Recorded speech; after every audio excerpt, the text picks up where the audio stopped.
تفسیر القرآن آج کا سبق سورۃ الرعد آیت نمبر 25 سے 26 تک۔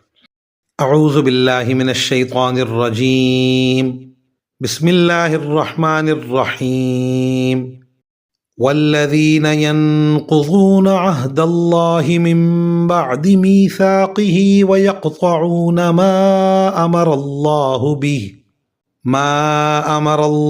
به ان یوصل ویفسدون فی الارض اولئک لهم اللعنۃ ولهم سوء الدار۔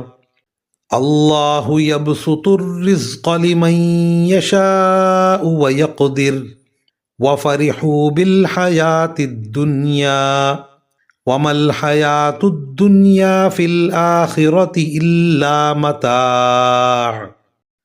ترجمہ: اور دوسری طرف جو لوگ اللہ سے کیے ہوئے عہد کو مضبوطی سے باندھنے کے بعد توڑتے ہیں اور جن رشتوں کو اللہ نے جوڑے رکھنے کا حکم دیا ہے انہیں کاٹ ڈالتے ہیں اور زمین میں فساد مچاتے ہیں، تو ایسے لوگوں کے حصے میں لعنت آتی ہے اور اصلی وطن میں برا انجام انہی کا ہے۔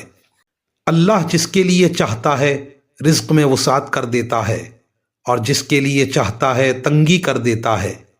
یہ کافر لوگ دنیاوی زندگی پر مگن ہیں، حالانکہ آخرت کے مقابلے میں دنیاوی زندگی کی حیثیت اس سے زیادہ نہیں کہ وہ معمولی سی پونجی ہے۔ ان آیات کی تفسیر میں مفسرین کرام فرماتے ہیں، جو لوگ دین حق کو جھٹلا رہے ہیں ان پر اللہ کی لعنت ہے۔ اس پر کسی کو شبہ ہو سکتا تھا کہ دنیا میں تو ان لوگوں کو خوب رزق مل رہا ہے اور بظاہر وہ خوشحال نظر آتے ہیں۔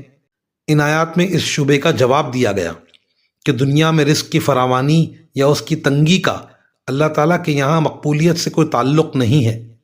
اس دنیا میں اللہ تعالیٰ جس کو چاہتا ہے اپنی حکمت بالغہ کے تحت رزق خوب عطا فرماتا ہے اور جس کو چاہتا ہے رزق کی تنگی میں مبتلا کر دیتا ہے۔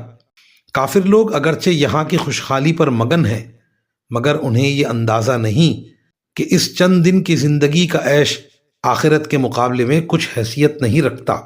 وآخر دعوانا ان الحمد للہ رب العالمین۔